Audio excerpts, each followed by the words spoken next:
അതിന് 2 ഏലക്ക ഇട്ടുണ്ട്, ഒരു അച്ച് വെല്ലം ശർക്കര ഇട്ടുണ്ട് കേട്ടോ, കുറച്ച് ഇഞ്ചി, ഒരു കഷ്ണം ഇഞ്ചി ചതച്ചിട്ട് ഇരിക്കുകയാണ്. അപ്പോൾ ഈ മാമ്പഴം മുറിച്ചിട്ട് അതിൻ്റെ ലാസ്റ്റ് ഭാഗം ഉണ്ടല്ലോ, മാങ്ങണ്ടിയുടെ ലാസ്റ്റ് ഭാഗം വരൂലേ, അതാണ് ഞാനിവിടെ അരിഞ്ഞിട്ടിരിക്കുന്നത്. അപ്പോൾ അതിന് ഞാൻ ഒരു ഗ്ലാസ് വെള്ളം വയ്ക്കുന്നു. സ്റ്റീൽ ഗ്ലാസ് കൊണ്ട് വലിയ ഗ്ലാസ്സിൽ ഒരു ഗ്ലാസ് വെള്ളം വെച്ചിട്ട് ചായ വയ്ക്കാൻ പോകുന്നത്.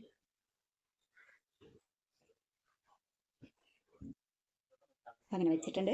ഇനി തിളക്കട്ടെ. നല്ല ടേസ്റ്റ് ആയിരിക്കും കേട്ടോ, നിങ്ങളും വെച്ച് നോക്കണേ ചായ. അപ്പം നമ്മുടെ ചായ ഇവിടെ വെട്ടി തിളക്കുന്നുണ്ട്, നല്ല പോലെ വെട്ടി തിളക്കുന്നുണ്ട്. നമുക്ക് ചായപ്പൊടി ഇട്ട് കൊടുക്കാം കേട്ടോ. അതിലേക്ക് കുറച്ചിട്ട് കൊടുത്താൽ മതി, നിങ്ങൾക്ക് ആവശ്യത്തിന് ഇട്ട് കൊടുത്താൽ, നമ്മൾ സാധാ ചായ വെക്കണ പോലെ. ഞാൻ അതാ കുറച്ചും കൂടി ഇട്ട് കൊടുക്കുന്നുണ്ട്, ഒരു 1/2 ടീസ്പൂണായി.